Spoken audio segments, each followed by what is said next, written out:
You are listening to the E2C Network, where the Auburn family speaks. Morning, Auburn family, and welcome back to Inside the Jungle, your source for Auburn men's basketball analysis and discussion on the E2C Network. Another huge SEC win for us to discuss today as the Auburn Tigers defeat the Ole Miss Rebels 80-71 on the road in the Pavilion on Saturday night at 7:30. A big-time win for Auburn to improve to 15-1 and 5-0 in the SEC, at the top of the SEC, and we'll get into maybe the top of the country right now, sitting at one of the best teams in the nation, one of the most complete teams in the country. And to do that, I brought in my dad and co-host. Dad, how are you? Great. It's it's fun when you can actually go to the Pavilion and win.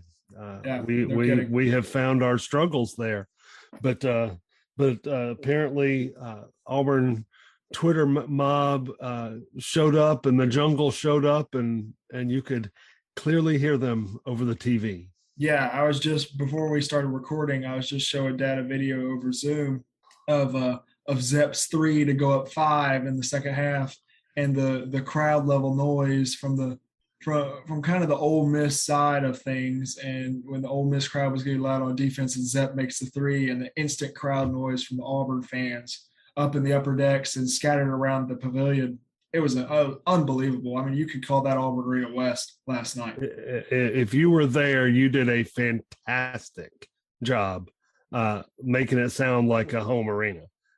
Look, they had a bunch of students. They thought they were going to win, and they played a perfect half of basketball and had every reason to believe they were going to win. But our crowd just, in the second half, to hear them with the AU on the free throw makes, and with the defense chant, and with the "it's great to be an Auburn Tiger," it's just it's awesome to hear. It's awesome. Great job. Let's get into more about the game aspect of this, and more of this about the stats. And this is huge. You know, we're coming off of a week where you beat Alabama on the road, and now you go to Ole Miss and beat them by 9 on the road, coming back from 14 down in the first half, had that great run at the end of the second half led by KD Johnson. Yeah. And then just the consistency throughout the second half, playing extremely well. Really shows why this Auburn team could be number one come tomorrow or come today if when you're listening to this. Yeah. So I don't know. We've said multiple times on this podcast, don't listen to the AP poll. Well, if we're number one, you need to listen to the AP poll. To it. So that's the only exception, is when Auburn's number one. And I honestly did not think, I'm going to sit here and say I did not think that was a possibility 3 weeks ago, but here we are, undefeated in SEC play as we continue to rise to the top. And when we got to number 4, and we had a road trip to Alabama and a road trip to Ole Miss, everybody on Twitter started bringing up last time Auburn was ranked number 4, we went to Alabama and got slaughtered, and then I think to Florida and got our head handed to us, and weren't ranked number 4 anymore after that. Well, this team is different. Yeah. This team has been through some fire and is turning out to be as solid of a team as you'll find in the country. Yeah. They're as good, if not better, than any team in the country. Yeah, right now. Yeah, I completely agree. And when you talk about, we'll talk about this for just a second, the full resume, and you've taken in fact that the strength of schedule, and you talk about the strength of record, your opponents that you played, where you've played them, and your circumstances in the games, and the entire resume and the look test. I think look, I'm not expecting to be number one because of the name on the front of our jerseys tomorrow. If we were Kentucky, North Carolina, Duke, Kansas, any of those teams with this resume, it's not even a question. Okay. But the fact that we're Auburn, it could be a little different.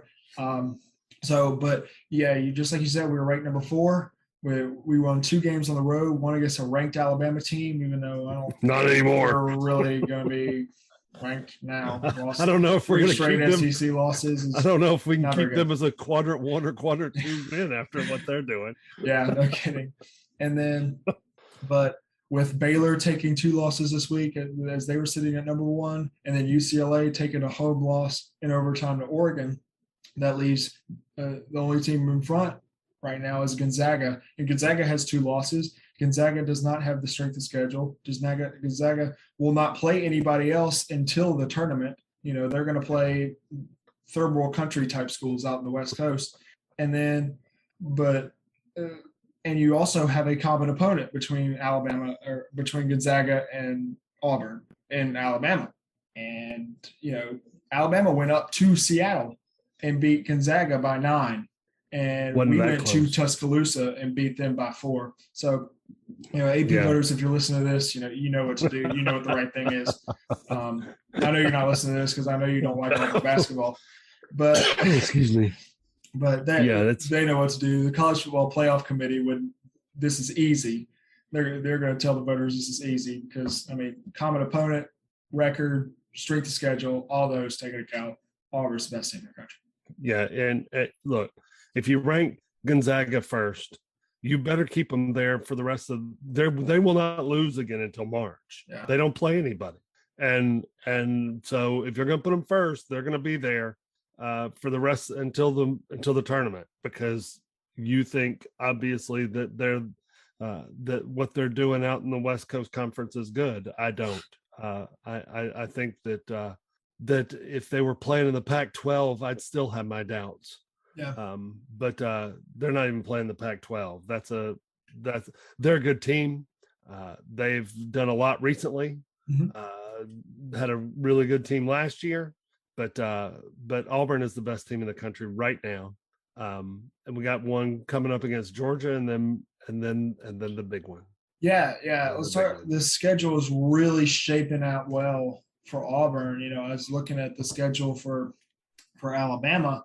And I was looking at like, ooh, man, like they, you know, as much as I hate Alabama, I would love to see this. I don't think it's going to happen. They very easily could lose out and not win another game with the way their schedule kind of works out. And it's like, woo, that is not very good. But you look at Auburn's and it's really coming together really well with this home midweek against Georgia this week. You know, get back in Auburn Arena, get back in a rhythm, play a very weird Georgia team, a team that lost to Gardner-Webb and Hofstra, but also beat a team like Arkansas, or I think they beat Arkansas, and then they beat Vandy this week. No, so Vandy came back and beat them. Oh, okay, whatever. Vandy came back and beat them. And then, so they're bad. Yeah, this is not a very good Georgia team. I expect KD Johnson to go for 75 points and maybe 35 steals. We'll see. You know, that may be kind of low, but and then the big one on Saturday with Kentucky coming to Auburn Arena, and I would expect College Game Day to be there as well. We're talking about a big day for Auburn basketball just in general. So really, really coming together well, really shaping out well. So I'm excited. Yep, it's good. Let's get back to the fun from last night. Yeah, let's do that. Let's talk a little bit about the stats from this game. You score 80 points on the road in the SEC, it's a big deal. You know, no matter if you come from 14 down or you're leading the whole game or whatever, it's a big deal. The offense was very efficient. You know, even in the first half when Ole Miss was making, 150% of their shots, Auburn was right there with them, and wasn't going to let up when they got down by 14. And that run by KD Johnson that we mentioned earlier was a game-saving run. You know, I wasn't able to watch the first, 25 minutes of play in this game due to me being at work, but I was texting with you and I was listening to Andy on the radio, and I could hear in Andy's voice just the flip of the switch when KD got those 2 steals and the free throws, and the game went from 13 points to 6 points in a 7-0 run, and it was just that flip of the switch, and you saw it come out in the second half.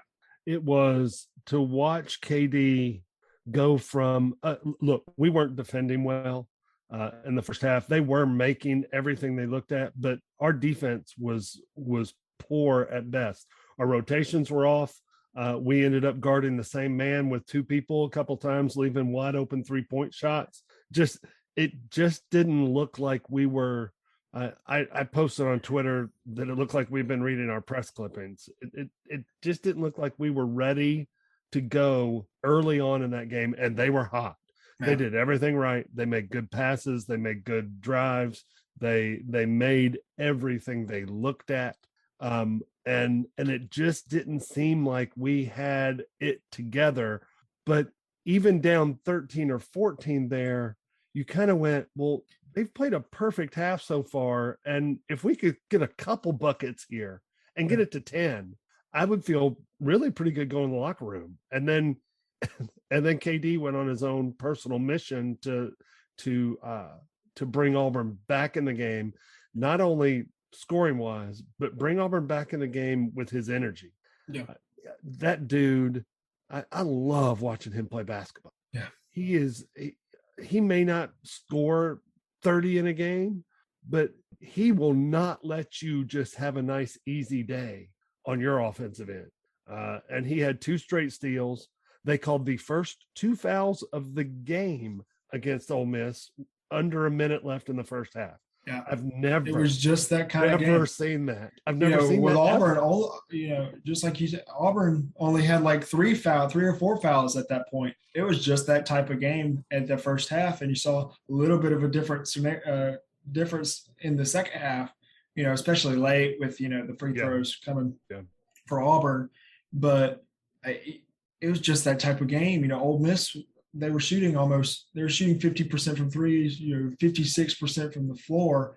I wouldn't drive in and try to get fouled either. I keep shooting. But Auburn was the same way. Auburn was shooting 53% from the floor in the first half. So it was just that type of game.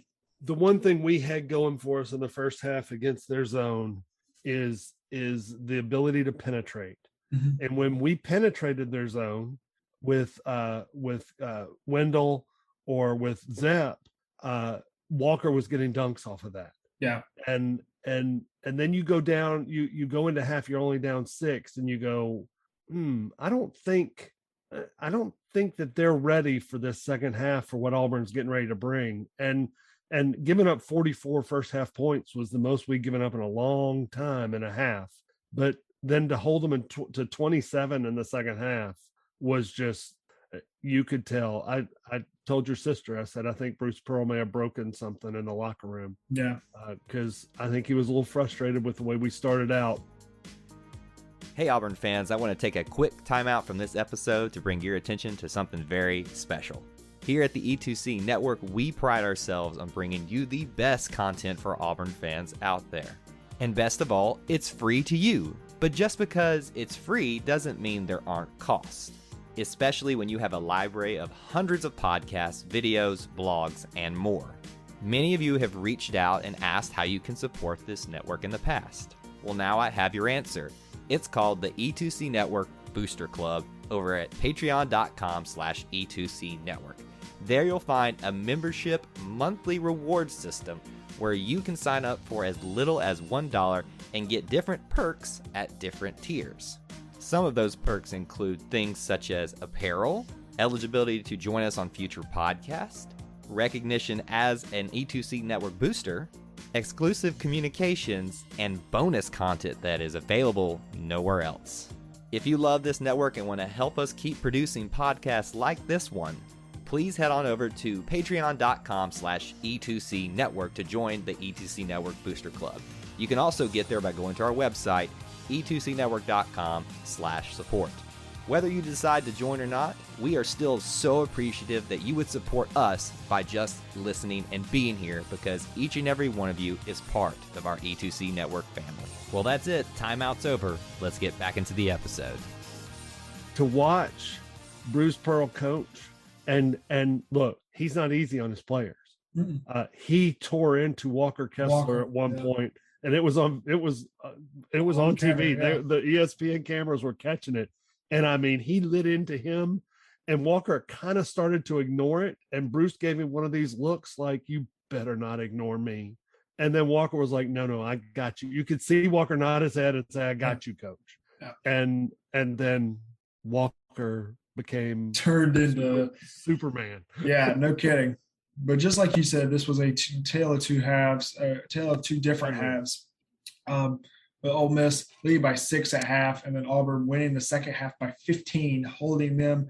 They scored 44 in the first half, which was a by far season high for Ole Miss, by over 15 points. And they only scored 27 in the second half. So even defensively, it was a tale of two halves. And a lot has to do with the guy that we just discussed, Walker Kessler. Dude, he struggled against Alabama. He struggled against Florida. I think a lot of that had to do with fouls and foul trouble and not being able to play the minutes that he's normally used to. But, man, his games against LSU and last night against Ole Miss were just different. He had 20 points, 10 rebounds, 7 blocks, 4 steals, went 9 of 11 from the field, 2 for 2 from the free throw line. Did not have a turnover, also got an assist. He was just better than everybody else out there. He was better. They had a big man. They had a 7-footer that was a good player. Ole Miss has a guy that he can play. Mm-hmm. And he was kind of going toe to toe with Walker in the first half. They were both getting their looks. But in the second half, Walker just said, I'm better than anybody else, maybe except number 10 on the floor right now. Yeah. And if you get me the ball, I'm going to dunk it. Again, he's the guy that I get so frustrated when I see 7-footers try to lay the ball up off the glass and end up missing shots. When if you're 7 feet tall and you're 2 feet from the basket, you need to try to pull the rim off the backboard every single time. Yeah. And Walker's a guy that dunks it every time he gets a chance. Yeah, I thought he was going to dunk really nice play. I thought he was going to dunk it when he made that long stretch to the basket, and the guy tried to. I was like, "No, don't do that." He just laid that nice because he jumped from the free throw line. It was like I was like, "What?" But no, I mean you're exactly right. Walker, he makes such a big impact out there, and to see him making it, we know that he could, because I think he's the most impactful defensive player in the country. But to see him make that sort of impact in the offensive end, just like you said. You see big guys all these times trying to make layups, especially nowadays. That's just kind of the way the game has turned. Yeah. But you see a guy like Walker who dunks it every time, and you just like, that's what you need. Tom. I sent you a text from Tom Green earlier, or a tweet, and he said the list of players since 2010 to score at least 20. Grab at least 10 boards and block at least 7 shots and get at least 4 steals. That list of players since 2010 nationally is 3 players. LaSalle's Eric Murray in 2010, Auburn's Kenny Gabriel in 2012, and Walker Kessler. That's unbelievable. That is 2 of those guys to ever do that. You talk about stuffing a stat sheet. Yeah. You can't stuff it any more than Walker did last night. Walker played fantastic game. He's had 2 of his best games in SEC play against 2 really good opponents and 2 really big games at the LSU and the Ole Miss game. 2 teams with a 7-footer. Both those teams have 7-footers. I thought he would struggle against. Yeah. And then you got guys like Katie Johnson, who again just made that huge impact on that 7-0 run at the end of the first half, getting those 2 steals and getting to the free throw line for the first time in the game for Auburn. And then you got guys like Jabari, who I don't know. We talk about the comparisons of Kevin Durant, but I don't think I've ever seen a guy with the killer mindset to take those big shots like he did. He loves them. Like he made that big 3 about a minute and a half to go. He missed that one with about 40 seconds left, but he also made that move inside where he split the 2 defenders and laid it up. That was fantastic. You just look at that and you go, what? Yeah. What do we have in him? That's absurd. That is absurd. Just enjoy it because, look, we had taken over the game. We had gone up by 10 or 11 in the second half, and all of a sudden Ole Miss started doing what they were doing the first half, hit a couple threes, got it down to 4. Again, we talk about run stopper. Yeah. Again, we come down the floor, we run a play. It's a play on the opposite side in the corner, and he's standing in the slot on the left-hand side. When I say slot, just above the elbow on the left-hand side of the 3-point range. Yeah. And they throw it out to him, and he hasn't made a 3 all night. and he hits that, and we're back up 7, and the game doesn't get any closer after that. He's just, he loves that. He loves to, I think he's the type guy that just wants to be, I'm the guy that you turn to when they get close. Absolutely. And that to have a guy like that will be so huge, especially down the stretch. It's also tournament time, we talked a little bit about the guards, because Zepp had another really great game, 0 turnovers, 3 assists, had 8 points, had those 2 big threes. The first one he kind of just banked in. I don't really know how that went in, but the second one to go up 5, and the crowd reaction, just like we were talking about earlier with the crowd, that's a huge time bucket off the dribble. But we talk about those 2 guards, but you have to talk about the guard that came off the bench. Wendell Green was not efficient against Alabama. That changed last night. He was extremely efficient. 14 points. 2 of 5 from 3, 6 of 6 from the free throw line. You talk about a guy who you could have at the end of the game. Just like Jared, just like Kareem Canty used to be guys you want to have out there to shoot free throws at the end of the game. He also had 7 assists with only 1 turnover, and he had a steal. And he's coming off a bench. He hit the nuclear bomb that we were down 2 to go. He just dribbled up and shot from 30 feet, and away from Tuscaloosa County. You don't get guys. You don't get guys with that can have that type of confidence without a coach like Bruce Pearl. Yeah, he gives his guards ultimate confidence that, hey, you come down, you think you can make that shot, pull up, and make that shot, shoot it, and by gosh, he did, and it put us ahead, and we never looked back.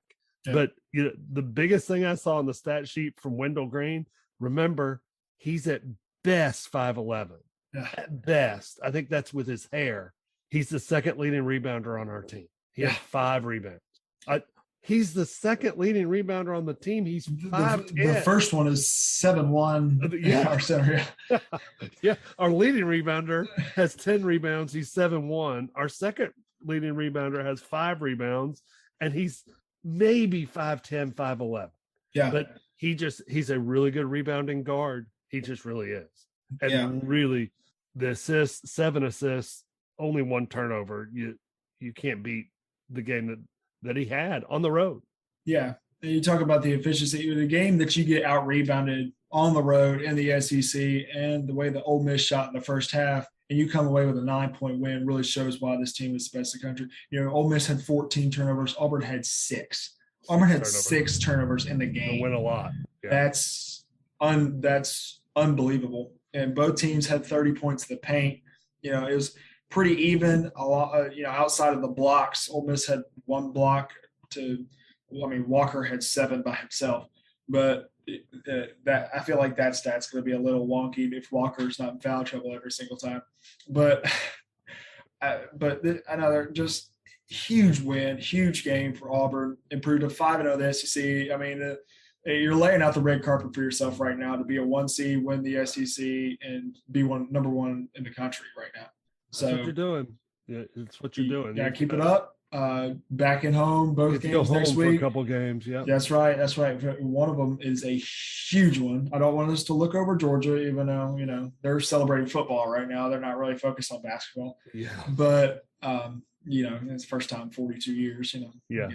Go and take care of business against Georgia at home, and then you got a big one on Saturday against Kentucky, a really good Kentucky team by far. I think Auburn and Kentucky have established themselves as the top 2 in the SEC. I don't really think you're forgetting Texas A&M, Gray. No, I'm not.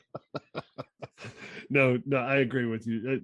And we'll find out because Kentucky travels to A&M Wednesday night when we play Georgia, and then they come to us. Yeah. And I agree. Look, A&M is a cute story. They've Buzz Williams. They've won some games. I like Buzz. I like what he stands for, what he's about, but he's had an easy conference schedule so far. And to be honest with you, Missouri should have beat him. Yeah. So, I mean, they should have beat him the other day. Missouri may be the team that you don't want to play that you might want to play. I don't really know. And we got to go there in a couple weeks. Yeah. So Alabama, that started the Alabama 3-game losing streak. Yeah, I don't. And oh, by the way, they play LSU midweek this week. See, that's what I'm talking about. I was looking at their schedule. I was like, I don't really know. But this isn't an Alabama podcast. We don't really care about them. We beat them. We'll see them in a couple weeks at Auburn Arena. Yep. So we're excited about this win. We will be back to discuss the Georgia game, hopefully at the end of next week before the Kentucky game. Player of the game. Let's do the player of the game. I think this one's simple. I think this one's easy. I think this one is just as easy as the one that when we played LSU. I think it's the same storyline. You're talking about a guy who actually made history again tonight in the SEC to have a game in a stat line like he did. I think Walker Kessler is by far the player of the game, even though you very well could say KD with his impact. You could say Jabari with his late game heroics. You could say Wendell. You could say Zepp. You could say, Alan Flanagan with, he didn't really play that well, but still trying to get him back in the groove of things. Yeah. And once this team gets full strength, man, you better watch out. Yeah. So I would agree. Kessler's the player of the game. You do 20, 10 and 7 block shots. You're going to win a lot of player of the games, and we're going to win a lot of games if he can stay out of foul trouble. If he can stay out of foul trouble, if they'll stop calling him when he goes vertical, and just calling it on him because he's big. And they didn't last night, and it showed.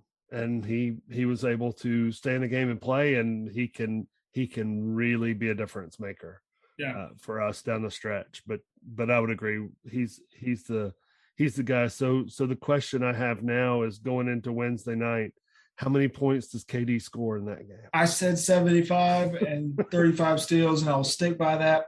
I expect higher, but I'll go a little low. I'll say 75 points and 35 steals for KD. I think this is, but in all seriousness, this is an emotion game for KD Johnson. And if you want a guy to have an emotion game, I mean, talk about KD Johnson. That's as easy as you can name it. All of his games are emotion, but this one just adds a little more with him being a former Georgia player. And I think you'll see that as well when we go to Georgia in early February.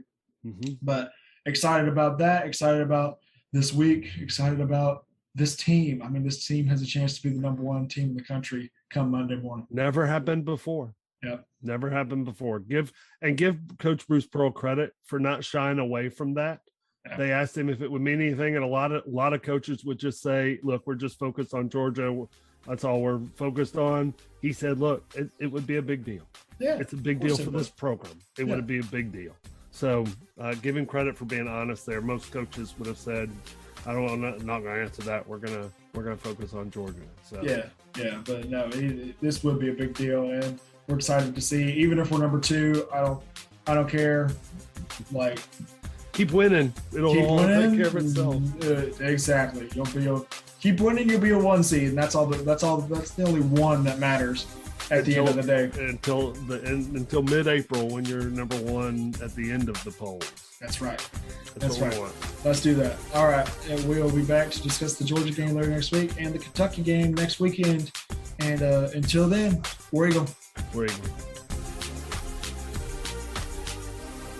Thank you for tuning in to today's episode on the E2C Network. On your way out, I want to remind you to stop by e2cnetwork.com. It's your one-stop shop for all our content across our podcast, YouTube channel, and much more. To stay up to date with us, make sure you're following social media accounts such as Facebook, Twitter, and Instagram. While our content here may always be Auburn sports heavy, if it's orange and blue, it's what we do.